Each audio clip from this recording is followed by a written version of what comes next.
Muy bien, vamos a ir empezando, ¿ya? Bueno, el día de hoy nos toca hablar sobre coma y algunos trastornos de la conciencia. Empezamos. Bueno, una introducción es hablar acerca de cómo se define la conciencia. En sí, la conciencia está en relación al conocimiento de uno mismo y del medio que lo rodea. Dentro de la definición de conciencia, hay que tener en cuenta que existen dos cosas muy importantes que vale la pena diferenciar. Una de ellos componentes es el contenido de la conciencia. Cuando uno habla de contenido de la conciencia, en pocas palabras, está haciendo alusión a las funciones mentales superiores, ¿ya? En cambio, cuando uno se refiere al nivel de la conciencia, está hablando del estado del despierto, del estado de vigilia, en el cual pues cualquier individuo puede interactuar con su entorno. Es por eso que al nosotros referirnos a una persona consciente, necesariamente pues esta persona consciente va a tener que tener pues un estado de atención, un estado pensante y sobre todo va a tener la capacidad de decisión. Ahora, si nosotros, por ejemplo, analizamos, ¿no? A un expositor, podemos decir que está despierto y consciente. Pero, por ejemplo, si analizamos a un paciente en un estado de coma, podríamos deducir que está afectado el estado del despierto, ¿no? Y también el estado, pues, de la conciencia en sí, porque no va a poder ser capaz de emitir alguna función superior.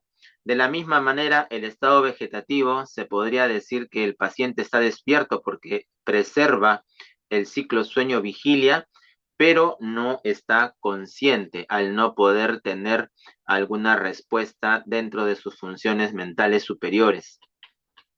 ¿Cuál es la base anatómica de todo esto? Si hablamos del contenido, esto está en relación pues a procesos cerebrales que incluyen muchas áreas de corteza cerebral. En cambio, si nos relacionamos al nivel de conciencia, vamos a mencionar una estructura que es muy importante, el SARA, el sistema reticular activador ascendente, que a la vez se va a relacionar con otros núcleos que se encuentran en el mismo puente y en la parte del mesencéfalo. A la vez que existen estructuras muy por encima de ella que también van a estar relacionadas con la conciencia, como por ejemplo el tálamo. En esta imagen podemos observar en color verde al centro la formación reticular, ¿no? Y en esa misma estructura el sistema reticular activador ascendente.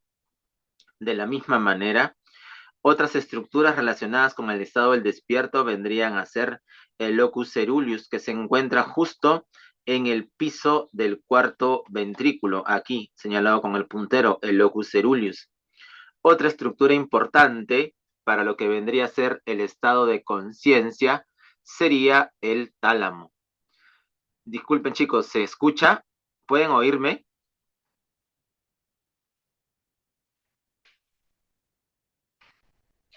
Sí, doctor. ¿Sí? Ah, ya, listo, es que no veía mi micrófono, por eso les preguntaba. Ya, otra estructura importante que está justo por encima del mesencéfalo vendría a ser el tálamo. Pero ¿qué parte del tálamo está relacionado con la conciencia? Es los núcleos reticulares del tálamo. La alteración bilateral, ojo, alteración bilateral del tálamo podría ocasionar una alteración del despierto. Ahí nuevamente para recordar, pues, todas las estructuras que llegan hacia el sistema reticular activador ascendente provienen, pues, de las aferencias sensoriales y somáticas, tanto de la médula como de los nervios craneales. De la misma manera, las salidas que se emiten de este sistema reticular activador ascendente van hacia los núcleos reticulares del tálamo, hacia el hipotálamo, hacia los núcleos del RAFE, hacia el locus ceruleus.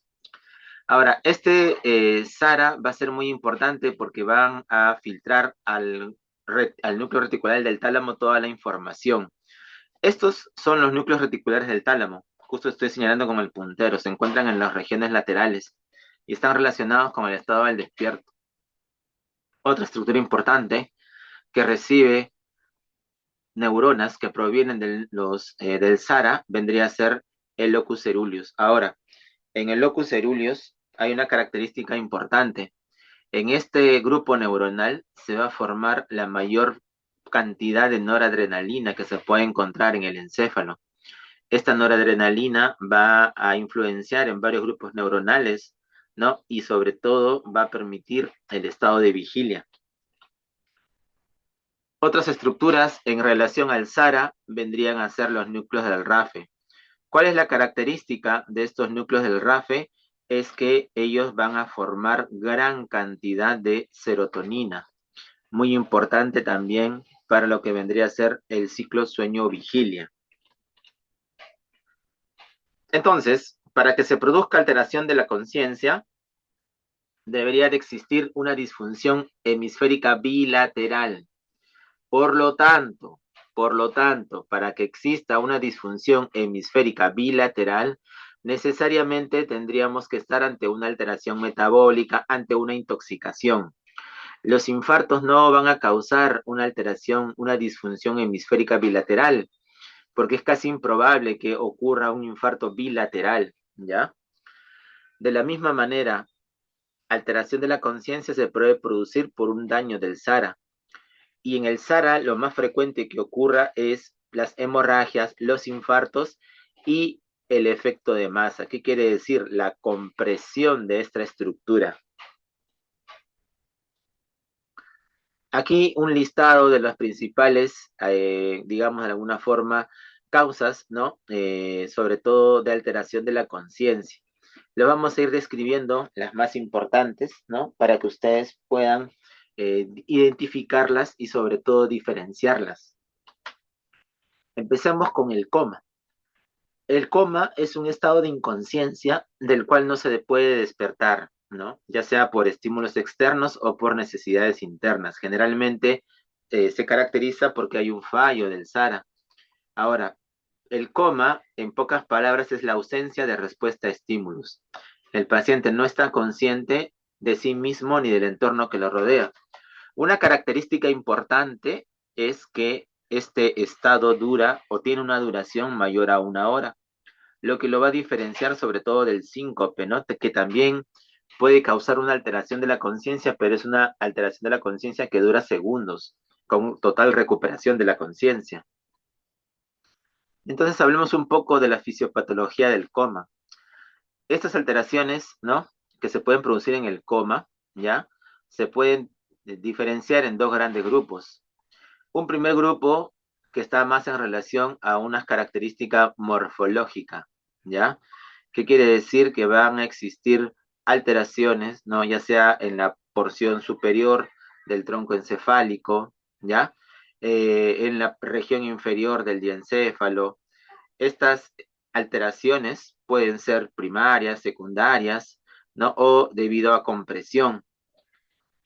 Y el segundo es de índole metabólico, ¿no? Ya esto hablamos pues a nivel celular y esto va a ocasionar pues alteración en la función, en la actividad neuronal. Ahora, las lesiones estructurales que pueden causar coma se pueden dividir en tres grandes grupos. El primer grupo son las masas en hemisferios cerebrales. ¿Qué masas se pueden encontrar? Sobre todo tumores, abscesos, infartos extensos, que condicionan también, por ejemplo, efecto de masa. De la misma manera, las hemorragias intracerebrales, las hemorragias subaracnoideas, subdurales o las epidurales. La característica de estas lesiones es que van a causar coma por compresión del mesencéfalo y por consiguiente de la región subtalámica y del SARA. Ese es el mecanismo fisiopatológico por el cual las masas van a ocasionar, ¿no? Coma en el paciente. Aquí, por ejemplo, podemos ver sangrados, ¿no? Este es un sangrado subdural, el cual está ocasionando desplazamiento de la línea media y por lo tanto compresión de las estructuras más inferiores, sobre todo pues el SARA. Aquí otro ejemplo, pero de una hemorragia subaracnoidea. Como pueden observar, miren los valles silvianos cómo se encuentran prácticamente llenos de sangre. y esto ocasiona pues que exista una alteración en la reabsorción del líquido cefalorraquídeo y por lo tanto el paciente presenta hidrocefalia y este aumento, ¿no?, de volumen de los ventrículos también ocasiona compresión de las estructuras a nivel del mesencéfalo y de la protuberancia. Aquí tenemos, ¿no?, un sangrado epidural, ¿no?, que también produce efecto de masa con desplazamiento de estructuras. De la misma manera, por ejemplo, la presencia de abscesos o de tumoraciones, ¿no?, que pueden ocasionar también efecto de masa, como podemos observar aquí. Más que todo, en lo que produce el efecto de masa vendría a ser el edema vasogénico que se produce. Otra cosa importante que puede llevar en algunas ocasiones a un estado de coma en los pacientes vendría a ser los infartos extensos, los también llamados pues infartos malignos, ¿no? Como pueden observar en la lámina, este es un infarto que compromete casi todo el territorio de la arteria cerebral media del lado izquierdo. Y como ustedes pueden observar en la evolución de ese paciente, conforme aumenta el edema, hay mayor desplazamiento de las estructuras, sobre todo de las estructuras de la línea media, y por lo tanto compresión hacia el mesencéfalo y hacia el SARA. Las masas, ¿no? Sobre todo los tumores, ya sean metastásicos o primarios del sistema nervioso, también pueden ocasionar efecto de masa. Ahora, existen también lesiones, sobre todo a nivel del tálamo o del mesencéfalo. ¿Qué quiere decir esto? Que hay un daño directo del SARA. Y esto va a ser sobre todo característico de la enfermedad vascular cerebral, ¿no?, que se puede dar a nivel del tronco encefálico, las hemorragias talámicas o hemorragias del tronco encefálico o las lesiones traumáticas. En esta lámina nosotros podemos observar, por ejemplo, cómo se evidencia una lesión aquí justo en el centro. Aquí tenemos una secuencia de difusión, un mapa de C y una secuencia de T2. Y observamos que en el centro hay restricción a la difusión y por eso se ve así, hiperintenso, con su correspondiente en el mapa ARC hipointenso. Esto quiere decir que es un infarto agudo, una lesión directa del SARA. Otro, por ejemplo, vendrían a ser las hemorragias. Aquí se observa una hemorragia que se ha dado pues justo abarcando parte de la línea media de la protuberancia y del mesencéfalo. Y por lo consiguiente alteración del SARA. Esta lesión directa, como les mencioné en la introducción, para yo tener alteración del estado del despierto, tienen que estar lesionados o alterados ambos tálamos, ya que con un solo tálamo uno todavía no tiene tanta alteración de la conciencia. Este es un caso ya extremo, ¿no?, en el cual existe un sangrado bilateral, ¿ya? Como pueden observar, y que involucra ambos tálamos, y por lo tanto, como consecuencia, alteración del despierto en un estado de coma. Así como existen sangrados que pueden abarcar ambos tálamos, también pueden existir infartos bilaterales del tálamo. Los infartos bilaterales del tálamo son característicos de un síndrome, del síndrome de la arteria de Percherón. El síndrome de la arteria de Percherón se caracteriza por infartos bilaterales del tálamo. ¿Qué quiere decir? El tálamo tiene una irrigación que proviene de la arteria cerebral posterior. Quiere decir que cada arteria cerebral posterior tiene sus tálamos perforantes. Pero en el caso de la arteria de Percherón es solo una rama de la cual salen ambas tálamos perforantes, ¿no?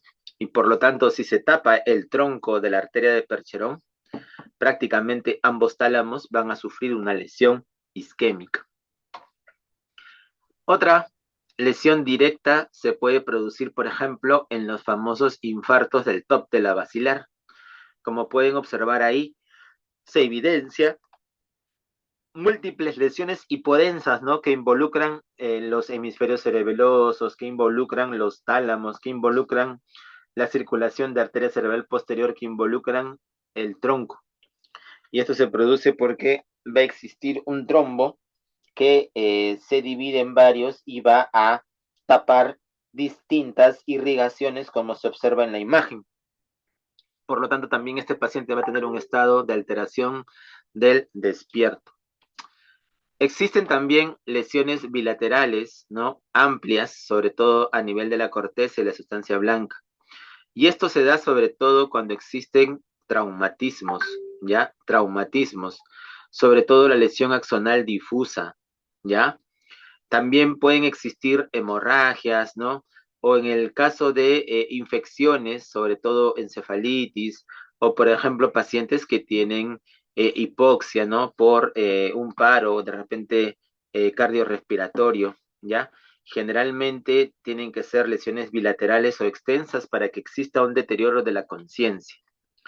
En esta lámina, por ejemplo, los puntos en rojo señalan las lesiones de un paciente que acude a emergencia después de un accidente automovilístico. Si ustedes observan, prácticamente no existen grandes lesiones en lo que vendría a ser el cerebro, pero sí existe el daño axonal, por eso esto se llama lesión axonal difusa. Como aquí en la imagen del costado se evidencian múltiples áreas puntiformes de sangrado característicos de la lesión axonal difusa. Sangrados bilaterales, como por ejemplo en pacientes que usan anticoagulación y pueden cursar con sangrados lobares bilaterales, como en este caso, ¿no? Estas áreas hiperdensas vendrían a ser las áreas de sangrado, ¿ya? Y sangrado bilateral, como les digo, asociado pues a pacientes que consumen anticoagulantes. Ahora, también existen algunas lesiones estructurales que puedan ser reversibles. De aquí, por ejemplo, tenemos algunas infecciones del sistema nervioso, por ejemplo, trombosis, ¿no? También, por ejemplo, algunos tipos de hidrocefalia, ¿no? Que pueden causar también un estado de coma en los pacientes. De la misma manera, alteraciones metabólicas como la hipoglicemia, hiperglicemia, hiponatremia, hipercalemia, trastornos del tiroides como la tormenta tiroidea, encefalopatías hepáticas, falla renal. Otras alteraciones tóxicas, por ejemplo, la ingestión de alcohol, de opioides, de algunos medicamentos psiquiátricos, herbicidas o el síndrome neuroléptico maligno. Dentro de la evaluación clínica de un paciente con alteración de la conciencia va a ser muy importante la historia clínica. ¿Por qué?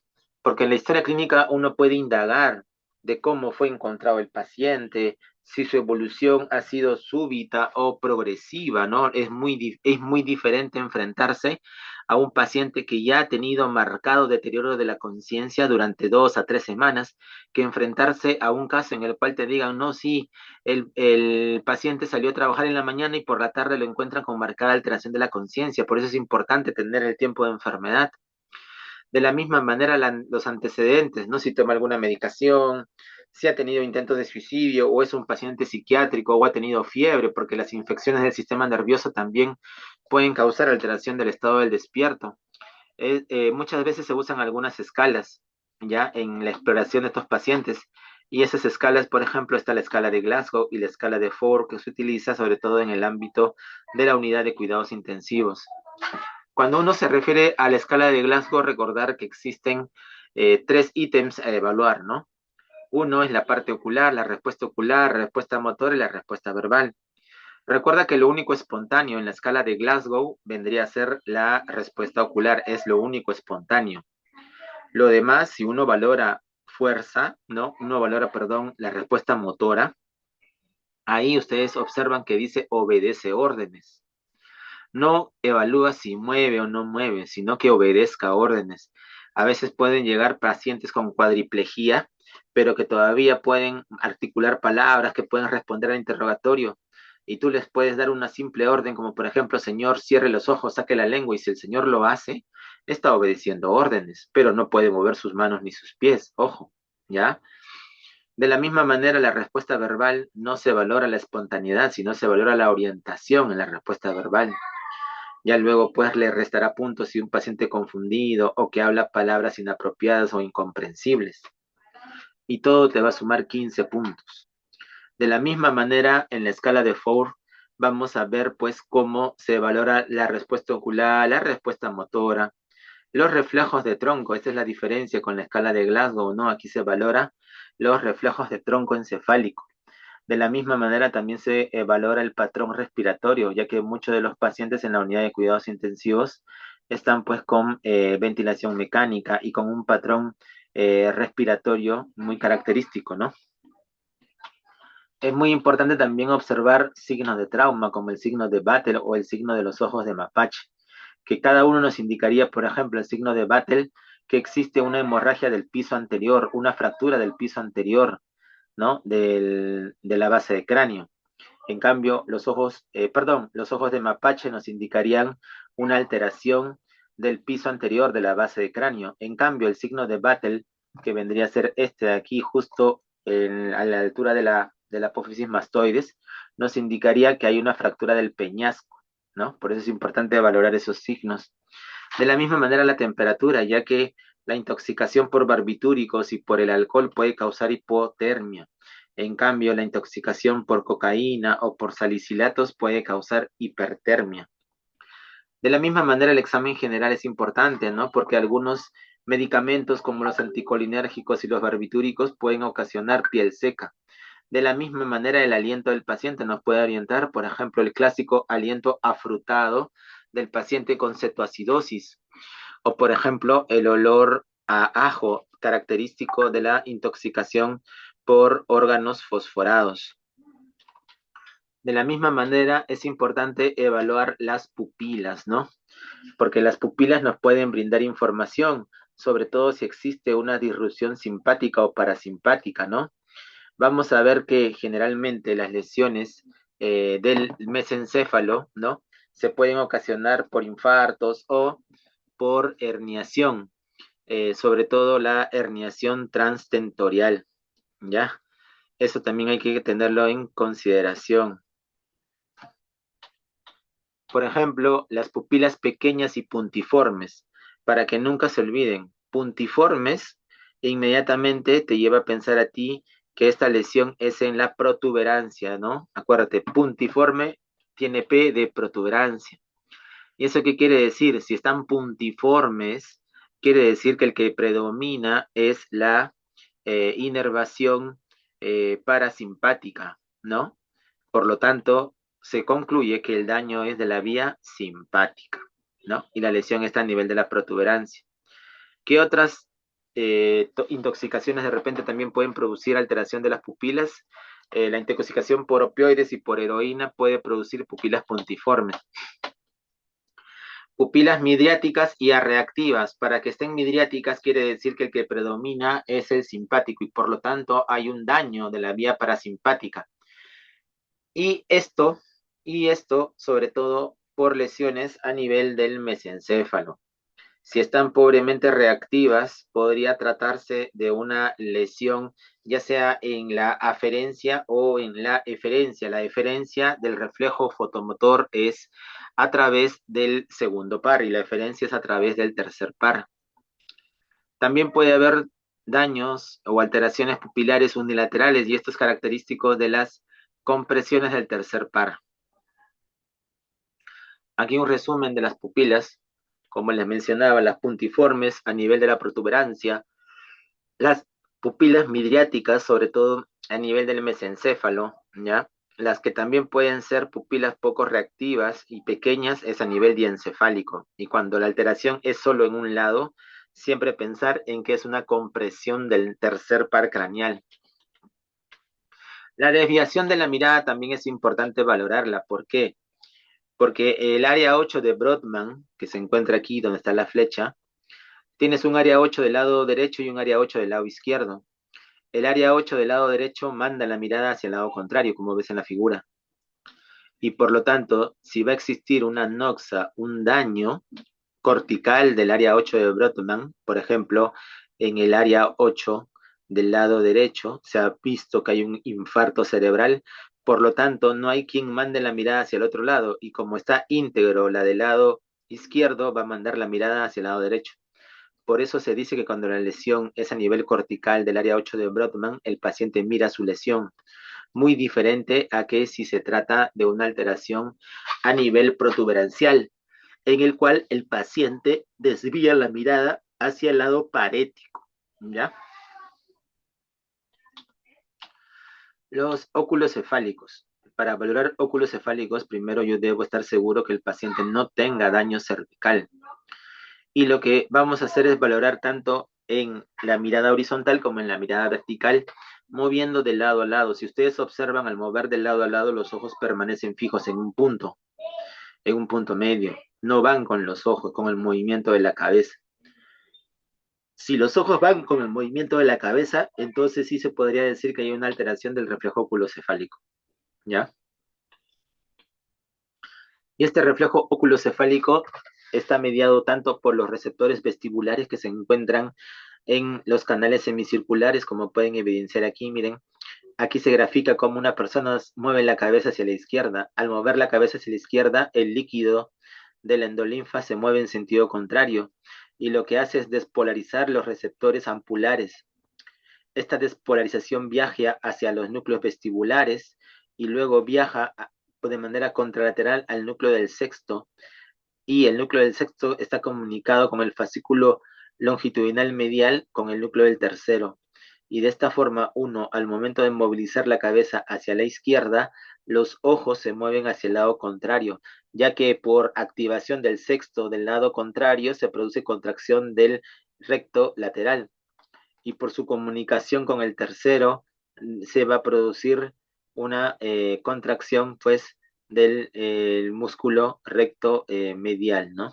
Y esto va a ocasionar que la mirada vaya en sentido contrario al movimiento de la cabeza.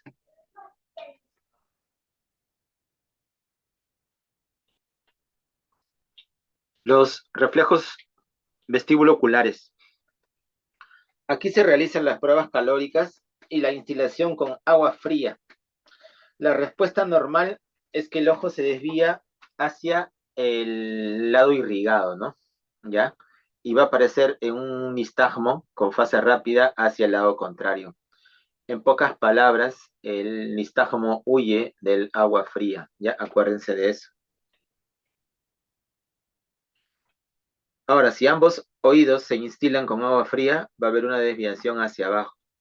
Y si ambos oídos se instilan con agua caliente, va a haber una desviación hacia arriba, como pueden observar ahí. Aquí se ha instilado agua caliente y lo que está en flecha blanca es la desviación de la mirada. Y lo que está en flecha punteada es la dirección del nistagmo. O sea, el nistagmo va hacia el agua caliente. En cambio, cuando se instila agua fría, si ustedes observan, los ojos se desvían hacia el agua fría, pero el nistagmo que aparece en este paciente es hacia el lado contrario. Existen algunos movimientos que también se pueden valorar, como por ejemplo el nistagmo de convergencia, que es una abducción de ojos con regreso rápido hacia el centro, que nos pueden indicar que existe lesión a nivel mesencefálico, ¿ya? En un momento voy a activar aquí el cursor.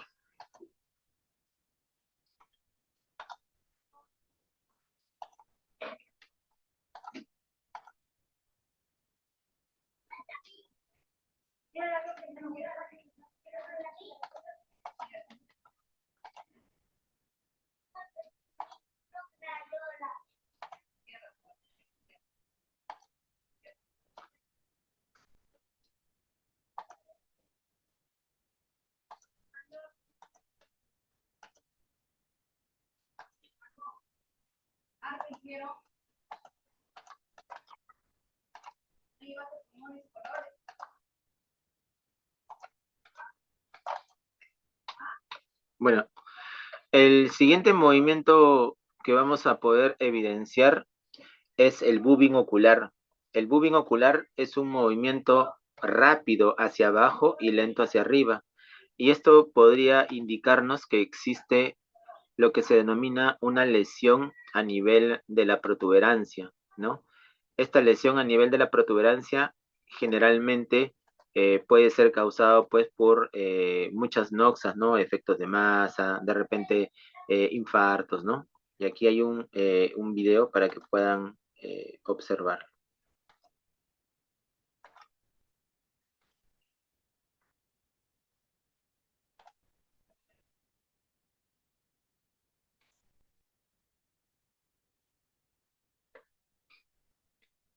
Per unit. He has had a pontine hemorrhage causing total paralysis of horizontal gaze to the right and the left. We see here ocular bobbing with a fast phase down and a slower phase up. These eye movements continue in sleep and under closed eyelids. This type of ocular bobbing is reliable for localization to the pons. It can occur with cerebellar lesions that cause secondary compression of the pons. ¿Qué pasó?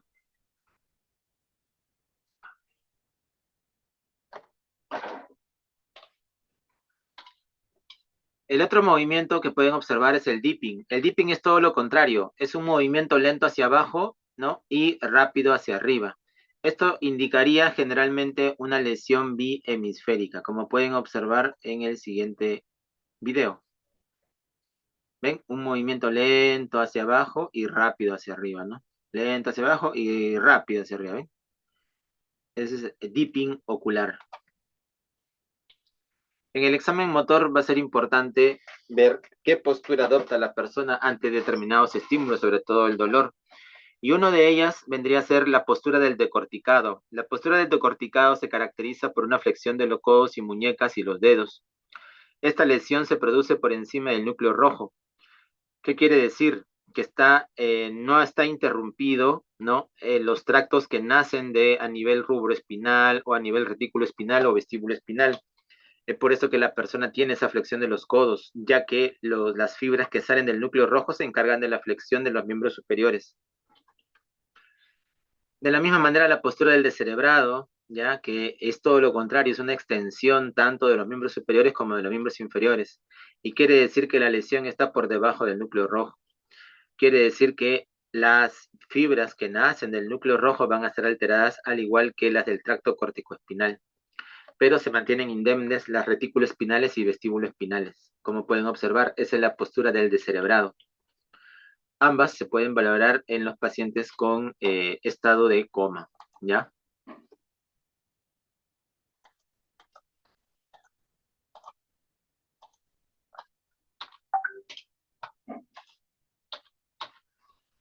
Los patrones respiratorios ya no tienen un valor localizador, pero algunos pues se pueden observar en los pacientes con alteración de la conciencia.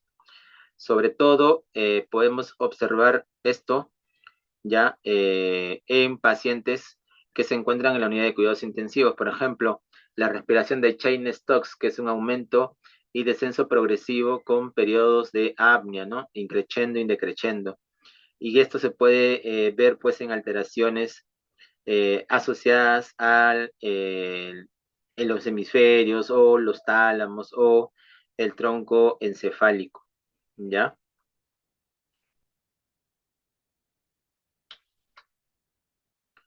Ahí está los patrones que podemos observar. En algunos casos se puede observar patrones neurogénicos caracterizados sobre todo en pacientes que cursan con episodios de ansiedad o pacientes pues que presentan una respiración atáxica, ¿no? Ahora sí, esta parte nos hablaba acerca de lo que vendría a ser algunas partes de la valoración del examen físico, ¿ya? Pero ahora vamos a hablar de las entidades clínicas, ¿ya? Las entidades clínicas que pueden estar involucradas dentro de lo que este marco que hemos visto. Hablemos de la muerte encefálica. Ojo, no es muerte cerebral, es muerte encefálica. ¿Por qué? Porque va a ser el cese permanente e irreversible de funciones críticas de un organismo como un todo, ¿ya? Y generalmente va a estar alterado pues la regulación, sobre todo, que va a producir, por ejemplo, la parte neuroendocrina, homeostática, circulatoria, respiratoria, ¿no? Y de conciencia. ¿Cuál es lo característico en la muerte encefálica? Es que existe ausencia de los reflejos de tronco encefálico. Ahora, un estado vegetativo, ¿no? Existe una disociación entre el estado del despierto, que se va a encontrar preservado, y de la conciencia del entorno, que va a estar ausente. ¿Qué quiere decir? Que este paciente tiene una sueño-vigilia, ¿no? Un ciclo sueño-vigilia. Sus funciones auditivas, su función motora, su función visual va a estar preservada. Pero no vamos a encontrar respuestas emocionales, ¿ya?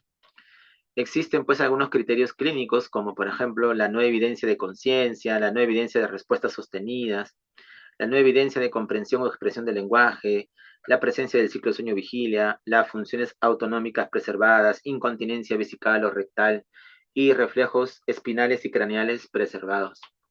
Ahora, un estado vegetativo, ¿ya? Puede ser persistente o permanente. Hablamos de persistente cuando el tiempo es más de un mes.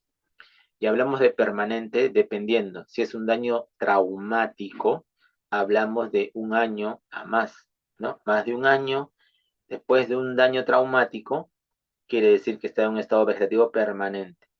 En cambio, si se trata de un daño anóxico, hablamos que el estado vegetativo se puede instalar ya justo después de los 3 meses, se cataloga como un estado vegetativo.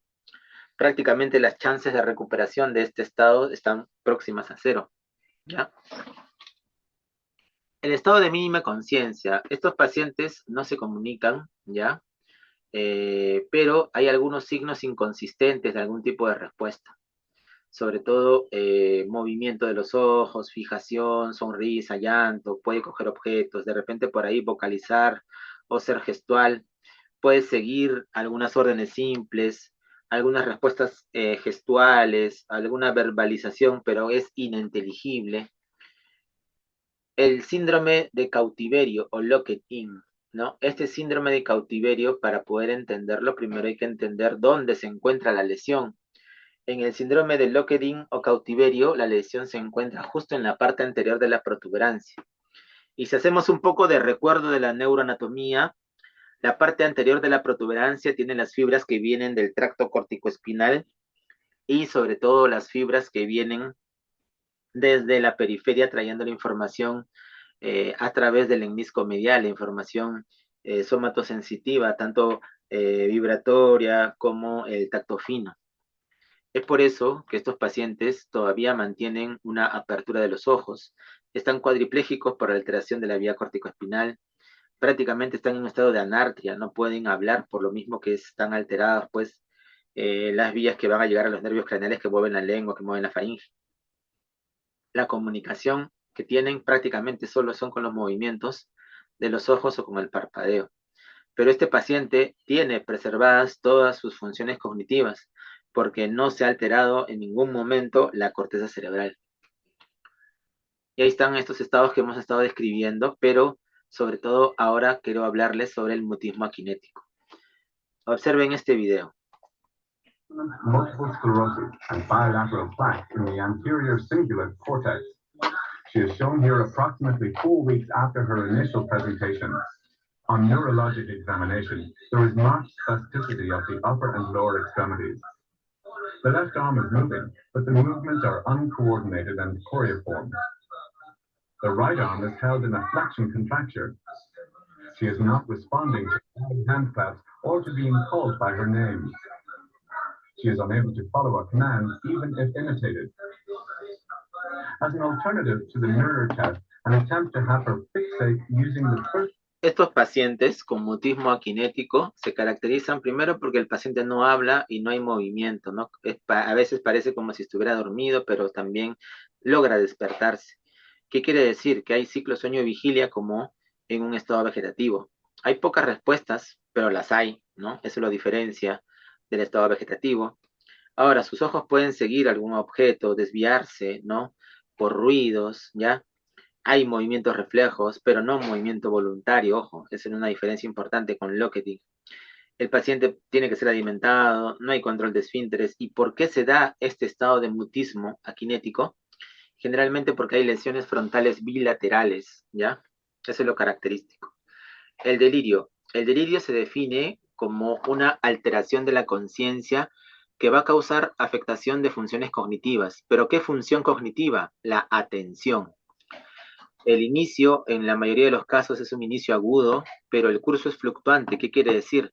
Que, por ejemplo, por momentos el paciente está orientado, ¿no? Está comunicativo y llega momentos en que lo encuentras dormido o con un estado de somnolencia. O, por ejemplo, en las noches el paciente se desorienta, empieza a gritar, piensa que no está en su casa, ¿no? Todos esos cuadros que de repente han observado en algún familiar o han visto, se denomina delirio. El delirio puede ser de tres tipos, ¿ya? Delirio hiperactivo, en el cual pues el paciente tiene mucha inquietud motora, agitación. El estado de hipoactividad, el paciente tiene pues disminución de la actividad psicomotora, está letárgico, con tendencia al sueño. Y también están los mixtos, ¿no? Que cursan con ambos tipos. Aquí se dice que la vía colinérgica tiene un papel importante, sobre todo en la cognición y en la atención. ¿Ya? Pero todavía no se esclarece bien cómo esto afecta, pues, ¿no? En la fisiopatología del delirio, ¿no? Lo que sí se conoce, pues, en otras alteraciones, como por ejemplo la demencia. Algunos factores predisponentes para delirio, ¿no? La edad, tener antecedente de demencia o deterioro de la independencia, ¿no? Consumir muchos medicamentos, ¿no? La polifarmacia, tener algún déficit, ¿no? Recuerden que la mayoría de los pacientes añosos tiene déficit auditivo. El sexo masculino también es un factor predisponente, el abuso de alcohol, la enfermedad cerebrovascular, desnutrición o enfermedades terminales. ¿Y qué factores son precipitantes, no? La hipoxia, las infecciones. Ojo, la mayoría de los abuelitos hace delirio luego de una infección, las drogas, retención urinaria, alteraciones hidroelectrolíticas, infartos de corazón, infartos de cerebro, ¿no? También, por ejemplo, las arritmias, cirugías grandes, el dolor, ojo, paciente que tiene dolor crónico va a sufrir de delirio, o también la inmovilización, ¿ya? O el hecho de que, por ejemplo, a veces pasa, no, que un mes se va con un hermano, el siguiente mes con otro hermano, y el abuelito cambia de lugar cada mes, y eso también lo predispone a presentar, pues, delirio. El síncope. El síncope se define como un episodio transitorio de pérdida de conocimiento. Es súbito, pero sobre todo breve, dura algunos segundos, y lo característico es que hay recuperación completa y espontánea de la conciencia. ¿Y por qué se produce un síncope? Un síncope se produce por una alteración en el flujo sanguíneo cerebral. Y las causas más habituales vendrían a ser las causas vasovagales, cardíacas o la hipotensión ortostática. Dentro de las causas, pues, a la cabeza el cardiogénico, ¿no? Las arritmias o cardiopatías estructurales, el síncope vasovagal o también la hipotensión ortostática, ¿no? Sobre todo en pacientes que tienen enfermedades neurodegenerativas como el Parkinson o la atrofia multisistémica, o aquellos que cursan con fallo autonómico secundario, como por ejemplo pacientes con diabetes mellitus o con alguna neuropatía con afectación autonómica, como cursan, por ejemplo, los pacientes con amiloidosis. Pueden causar, pues, síncope en estos pacientes. Muy bien, chicos. No sé si tienen alguna pregunta, alguna duda que quieran resolver.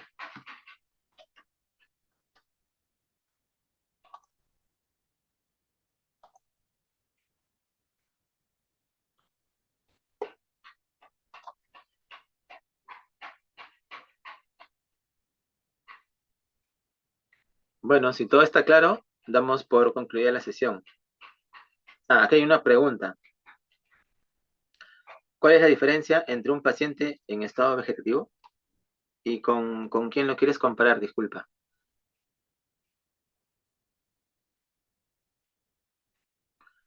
Allá.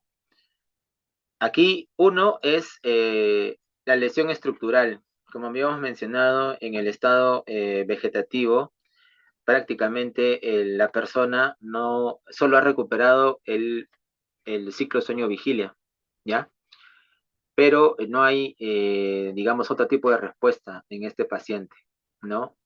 Muchas veces no tiene una lesión estructural, ¿ya? En la mayoría de los casos puede estar relacionado a lesión anóxica. En cambio, en el mutismo aquinético existe una lesión, y justo hice hincapié en eso, ¿no? Existe una lesión a nivel frontal sobre todo bilateral. Para que se produzca el mutismo akinético, tiene que haber necesariamente una lesión bilateral, ¿ya?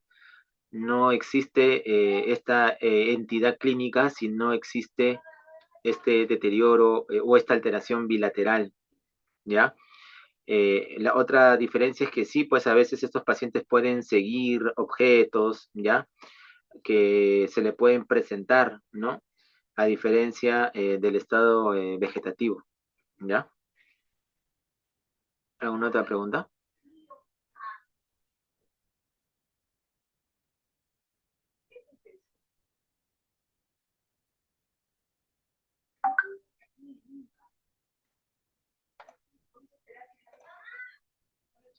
Muy bien, chicos. Si no hay otra pregunta, damos por concluida la sesión. Nos vemos. Cuídense.